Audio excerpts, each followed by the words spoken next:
Bismillahirrahmanirrahim. Qauluhu wa wada'a kaffaihi ala fakhidaihi. Ucapannya, dan tamu itu meletakkan kedua telapak tangannya di atas kedua lutut Nabi. Ay yakni wa wada'a ar-rajulu kaffaihi ala fakhidaihi, yaitu menempatkannya seseorang akan kedua telapak tangannya di atas dari lutut Nabi sallallahu alaihi wasallam. Wa fa'ala dzalika, dan melakukannya hal itu listisna'i, untuk memberikan ketenangan kepada Nabi, bi'tibari, dengan ibarat ma bainahuma minal unsi, antara keduanya, si tamu maupun Nabi yang kedatangan tamu tiba-tiba, kedua-duanya dalam keadaan tenang fil asli, pada aslinya, pada asalnya. Hina ya'tihi bil wahyi, seperti ketika tamu itu, yakni malaikat Jibril, datang kepada Nabi bil wahyi, dengan membawa wahyu.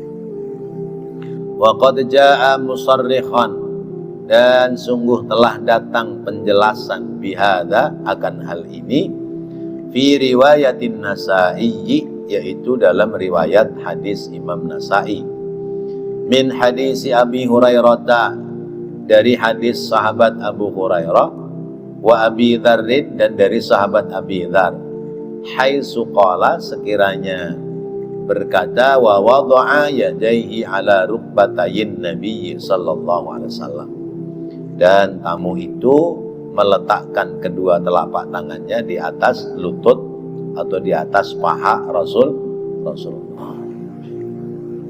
Wa qauluhu fa akhbirni 'anil ihsani, dan ucapannya si tamu, maka terangkan kepadaku tentang ihsan, yakni, yaitu bihi, dengannya, al-ikhlasu, ikhlas. Ihsan itu bimakna ikhlas.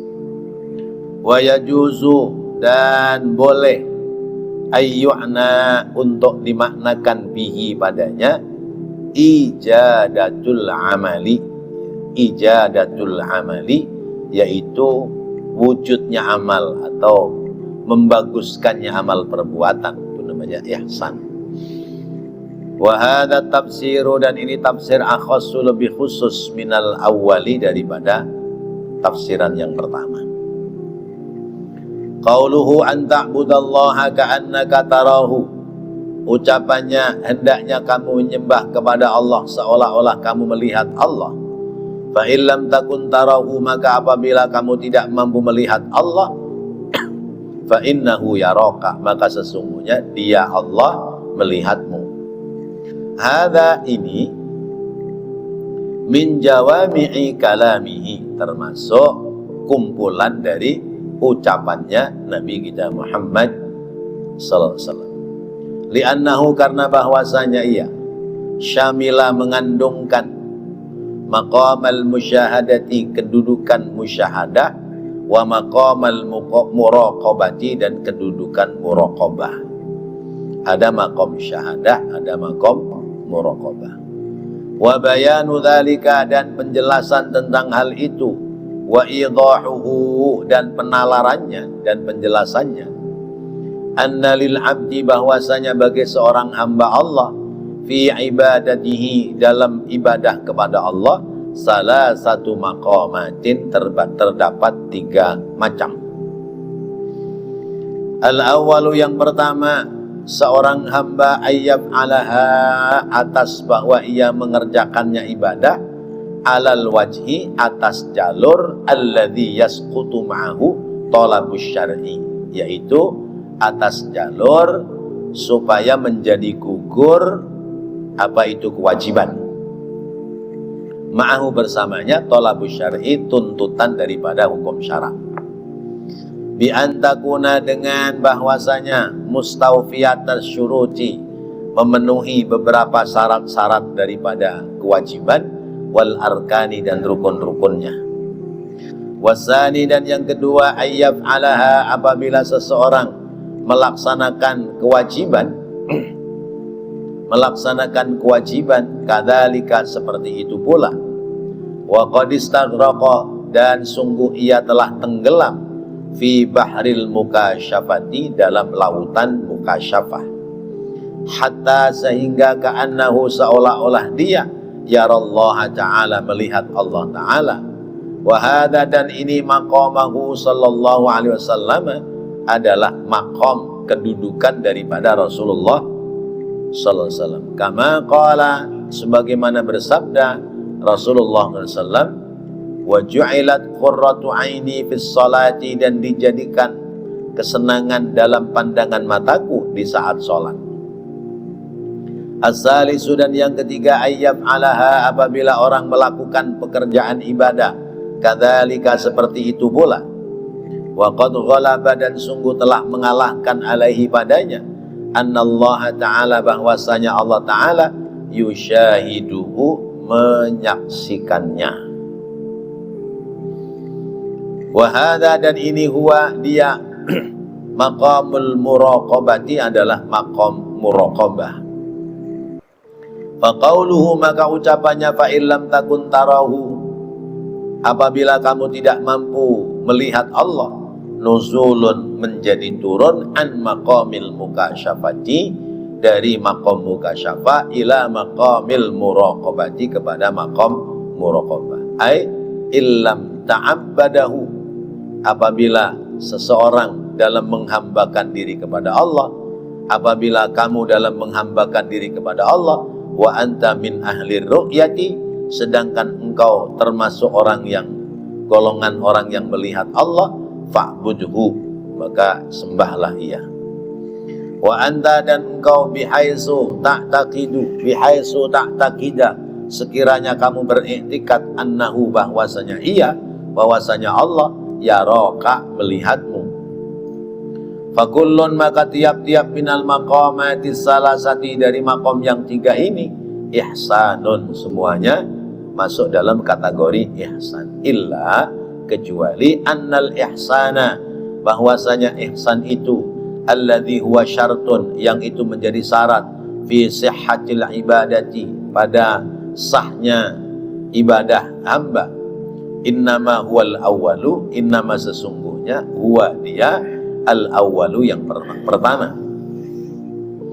Li'annal ihsana karena bahwasanya ihsan itu alladzi huwa yang dia itu fil akhirataini pada dua yang terakhir min sifatil khawasi termasuk sifat-sifat orang khawas orang tertentu.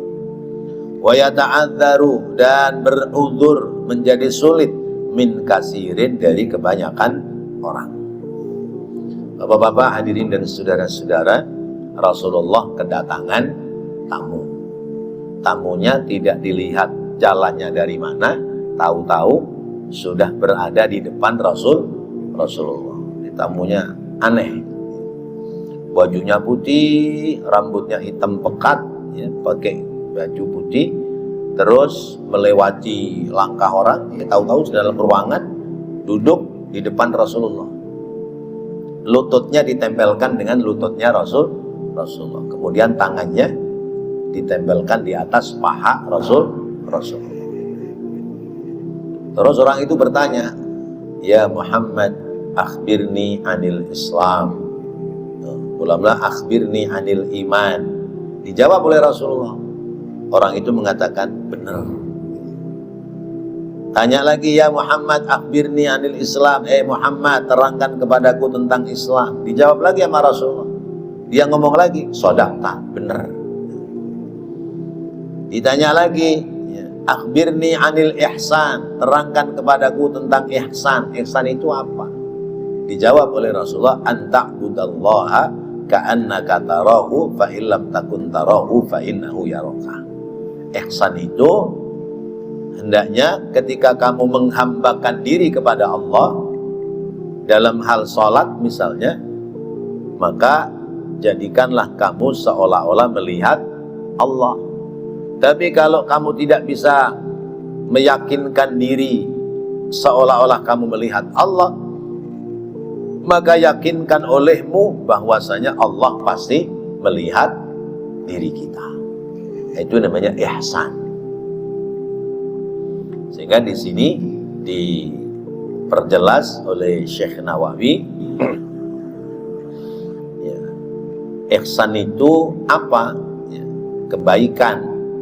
Ya, kebaikan yang seperti apa? Yaitu kebaikan yang landasannya adalah ikhlas. Itu namanya ihsan.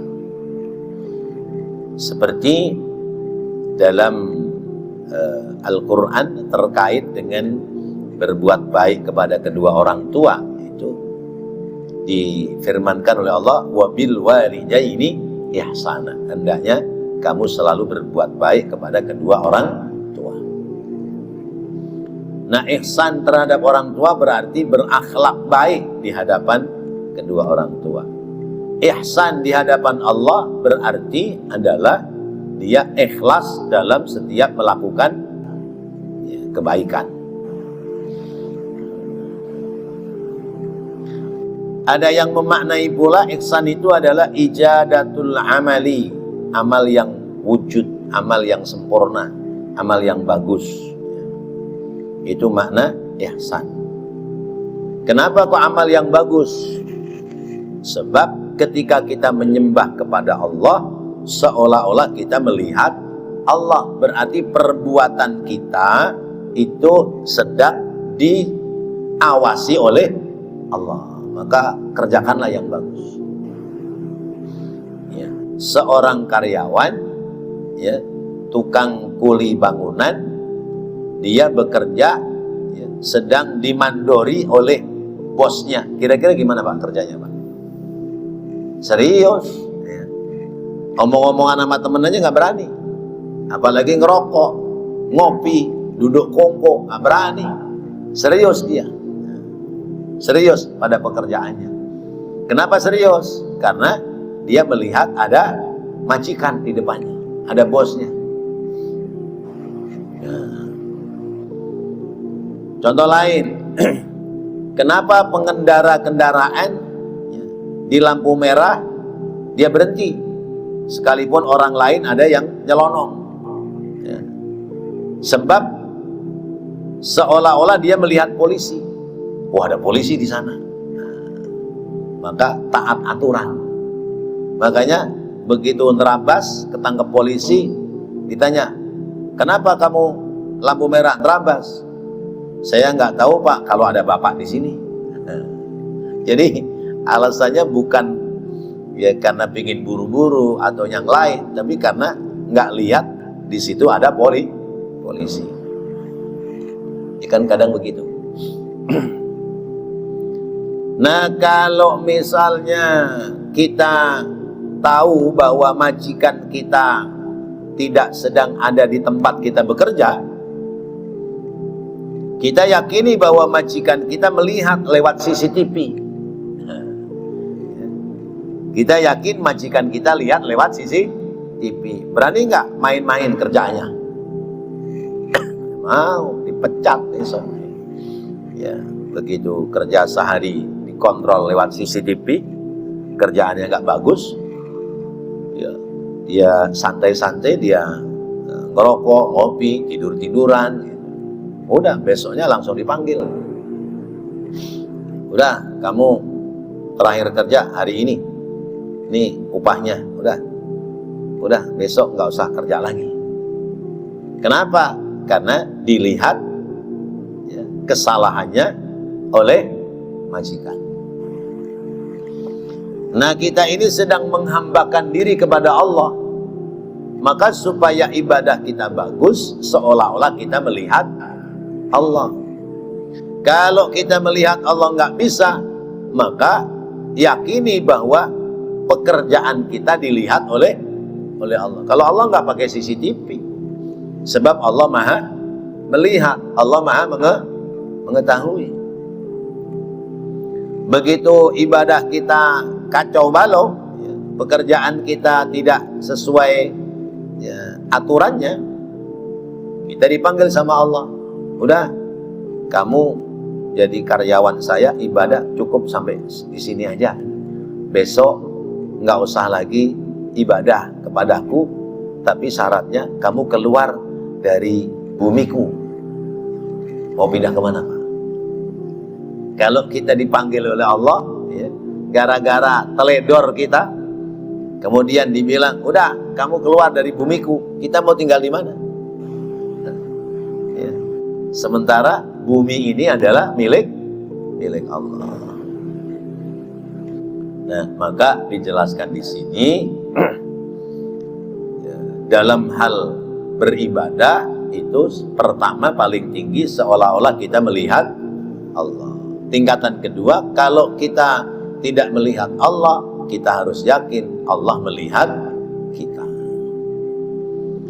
Kalau kita seolah-olah melihat Allah, maka kedudukannya namanya maqamul musyahadah. Di situ nggak ada memnya ya, maqamul syahadah ya. Maqamul syahadah atau maqamul musyahadah. Maqam kita menyaksikan adanya Allah. Tapi kalau kita ada pada posisi yang kedua, disebutnya adalah maqam muraqabah.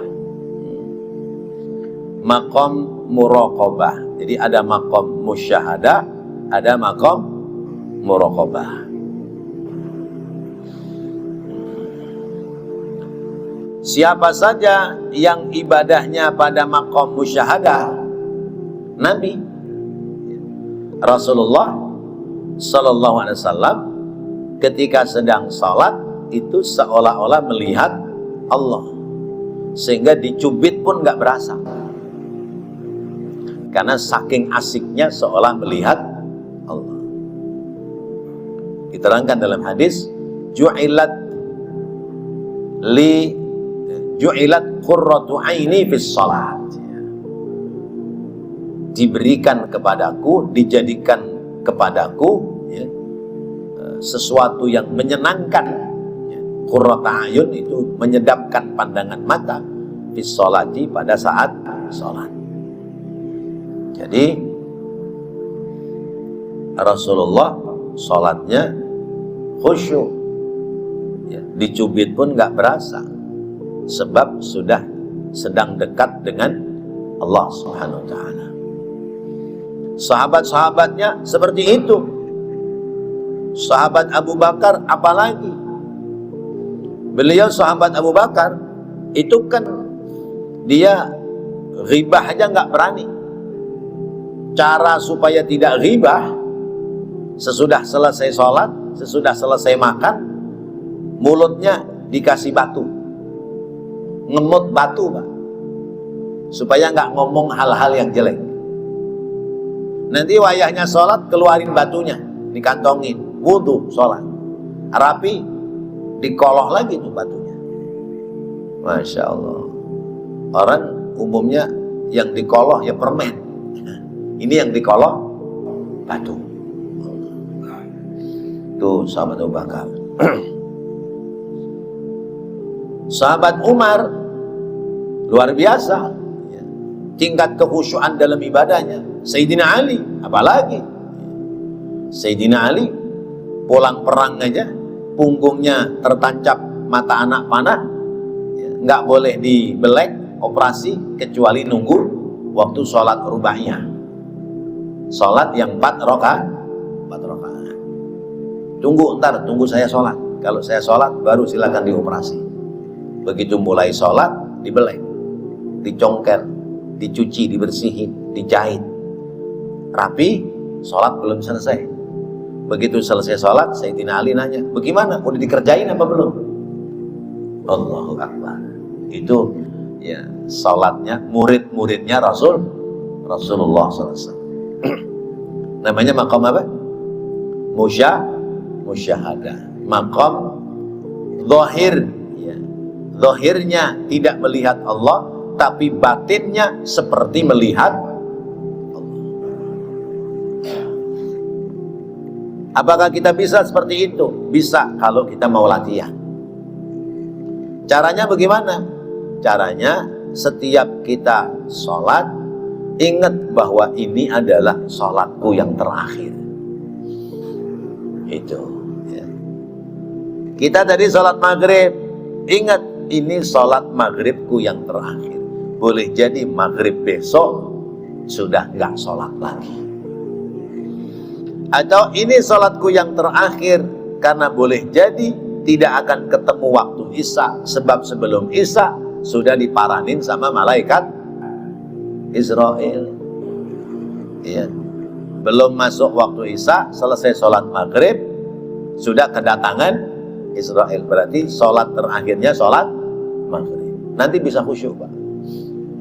Kalau kita yakini bahwa ini sholatku yang terakhir, lama-lama bisa khusyuk. Nah, jadi ada maqam mukasyafah, ada pula maqam yaitu muraqabah. Lalu tingkatan-tingkatannya ada 3. Pertama, orang melaksanakan ibadah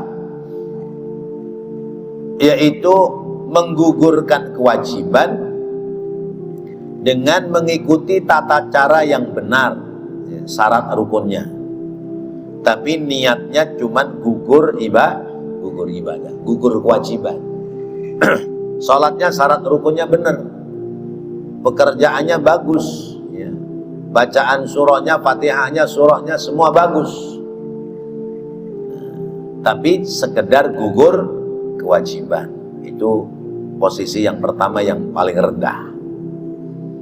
Yang kedua, orang melaksanakan ibadah semisal sholat, tapi sudah tenggelam dalam lautan memandang Allah. Zahirnya melihat sejadah, tapi jiwanya seperti melihat Allah. Itu tingkatan tinggi. Tingkatan tinggi itu. Kemudian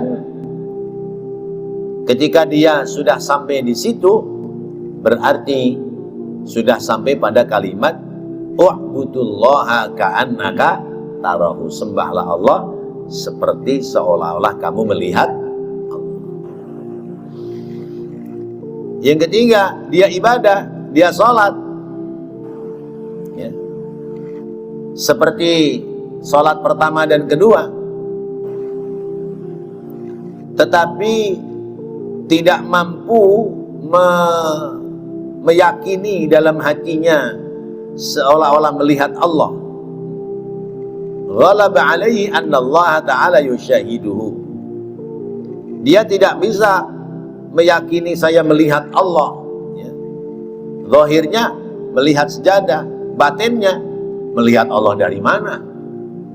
Orang kemampuan saya seperti ini. Tapi saya yakin bahwa pekerjaan saya dilihat oleh Allah. Nah, itu berarti turun dari maqam mukasyafah, turun kepada maqam namanya musyahadah. Jadi ada maqam mukasyafah, ada maqam musyahadah, ada maqam mukasyafah, kemudian ada maqam muraqabah. Nah, maqam musyahadah ini yang seolah-olah melihat Allah, kemudian turun kepada maqam muraqabah, bahwasanya dia punya keyakinan ibadahnya dilihat oleh Allah Subhanahu wa ta'ala. Ini yang sedang kita kejar, ya. Kita mengejar seolah melihat Allah nggak bakal bisa, karena bukan tingkatan kita. Maka yang kita kejar adalah yakin bahwa Allah melihat kita. Nah, itulah makna al-ihsan. Maka sebagian ulama menyebutkan bahwa al-ihsan itu masuk pada kategori ilmu tasawuf. Ilmu tasawuf, ilmu tata cara melihat Allah, ilmu tata cara mendekatkan diri kepada Allah. Itu adanya dalam ilmu-ilmu tasawuf. Kan ilmu itu ada ilmu syariat, ya, ya, ada ilmu hakikat. Kemudian ilmu itu dalam semua ilmu terbagi menjadi pertama ilmu kalam, ilmu tentang mengenal Allah. Lalu masuk pada ilmu yang kedua, ilmu syariat, ilmu mengenal tentang tata cara ibadah. Lalu kemudian yang ketiga, ilmu akhlak, ilmu mengenalkan tentang akhlak, tata krama. Hidup ini harus berakhlak, namanya adab. Orang hidup harus punya adab.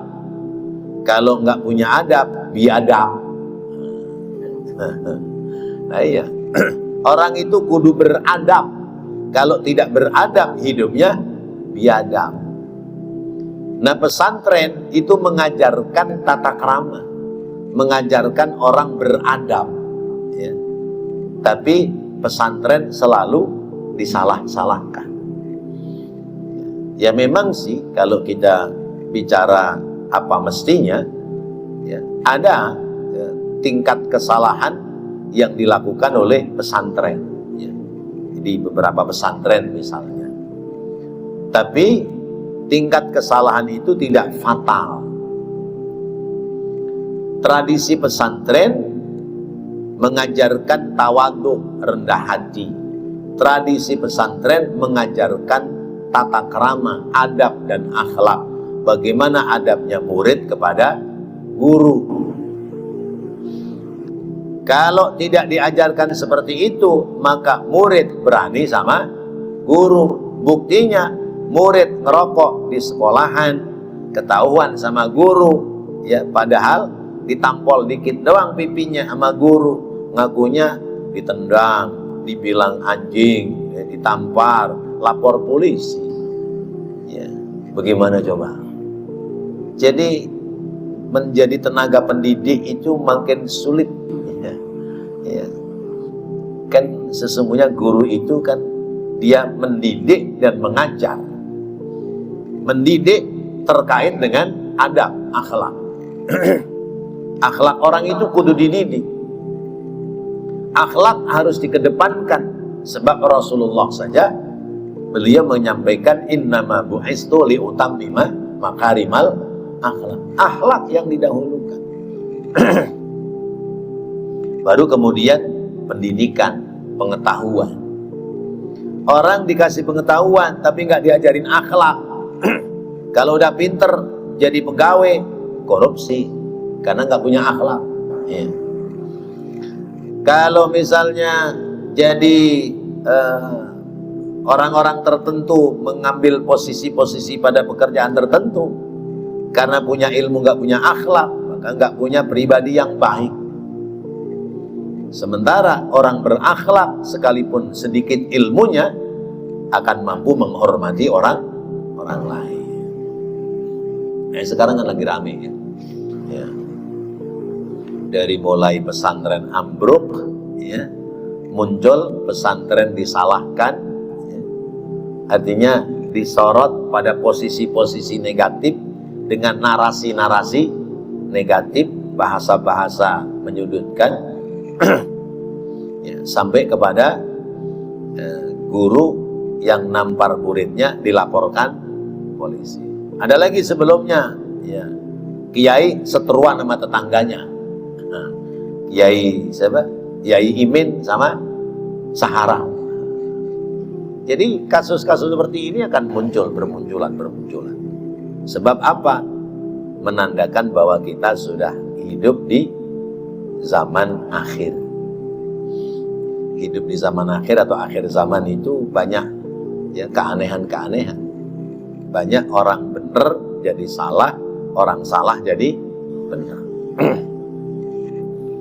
Banyak orang tidak berilmu seolah seperti orang berilmu, sementara orang yang berilmu kadang-kadang malah tidak nampak ilmunya. Jadi putar balik, inilah kehidupan. Nah, kembali kepada pelajaran kita bahwa kita dalam beribadah kepada Allah, dalam menghambakan diri kepada Allah, itu ada 3 tingkatan. Tingkatan pertama, gugur kewajiban. Tingkatan kedua, itu dalam ibadah mampu melihat Allah secara batin. Tingkatan ketiga, yaitu ibadah yakin bahwa pekerjaan ibadahnya dilihat oleh Allah Subhanahu wa ta'ala. Itu namanya maqam muraqabah.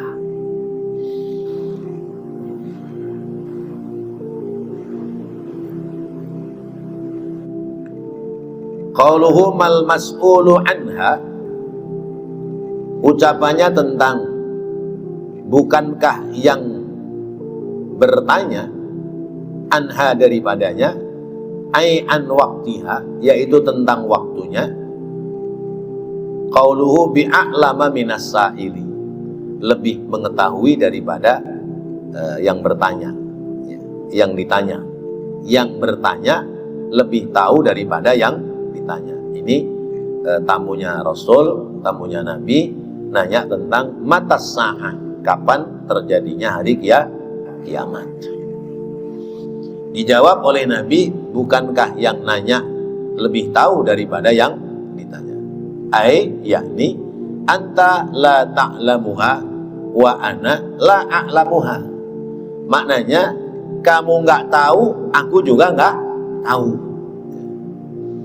Jangankan aku sebagai manusia, kamu yang malaikat saja nggak tahu kapan terjadi hari kiamat. Berarti kiamat itu betul-betul rahasia Allah.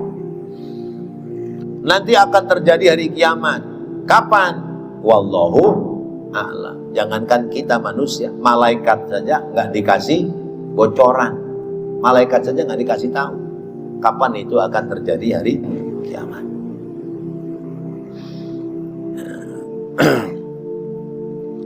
Jadi tentang fa'akhbirni anis sa'ah, jelaskan kepadaku tentang kiamat. Nabi menjawabnya bahasa kita, yang nanya nggak tahu, yang ditanya juga tidak tahu. Fal muradu at-tasawi fi nafyil ilmi, maknanya sama-sama dua-duanya tidak tahu tentang peristiwa hari kiamat. Biwaktiha, tentang waktunya. Waktu kiamat itu kapan gak ada yang tahu. Lat tasawi fil ilmi biwaktiha, sama-sama tidak mengetahui dalam waktu terjadinya peristiwa hari kiamat. Jadi kiamat itu rahasia, disembunyikan, nggak ada yang tahu. Kalaupun orang mengatakan nanti tanggal 6 bulan 6 tahun 2026, itu prediksi, diambil 66, yang lalu diambil 55, tanggal 5 bulan 5 2025, lewat, nggak ada kiamat. Nah, sekarang diprediksi tanggal 6 bulan 6 2026, nanti diprediksi lagi kalau nggak kiamat tanggal 7 bulan 7 2027, nggak ada habis-habisnya. Karena memang nggak ada yang tahu tentang peristiwa hari kiamat. Kiamat itu nggak ada yang tahu. Jadi kalau ada orang hari ini mereka-reka tentang peristiwa hari kiamat, itu sesungguhnya dia tidak tahu. Karena ada yang bilang, ya, umur dunia ini, umur umat Islam ini cuma 1500 tahun. Kalau 1500 tahun, kalau sekarang sudah 1447, berarti kurang 53 tahun lagi, ya, kurang 53 tahun lagi. Ya, itu namanya prediksi, ya, perkiraan. Tapi yang sesungguhnya hanya Allah lah yang maha tahu. Tapi berkenaan dengan apa itu ciri-cirinya, tanda-tandanya, dijelaskan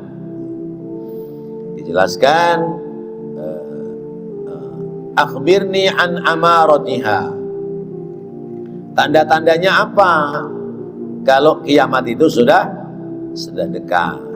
nanti dijelaskan. Wa qauluhu an amaratiha. Ya, ucapannya tentang mana tanda-tanda akan terjadinya peristiwa hari kiamat. Wallahu a'lam bissawab. Mudah-mudahan apa yang kita bahas, kita pelajari, Allah jadikan ilmu yang bermanfaat. Amin ya Allah ya Rabbal alamin. Rabbana taqabbal minna innaka antas samiul alim wa tub alaina innaka antat tawwabur rahim. Rabbighfir warham wa anta khairur rahimin. Wa sallallahu ala sayyidina Muhammadin wa ala alihi wa sahbihi wa sallam. Walhamdulillahi rabbil alamin. Wassalamualaikum warahmatullahi wabarakatuh.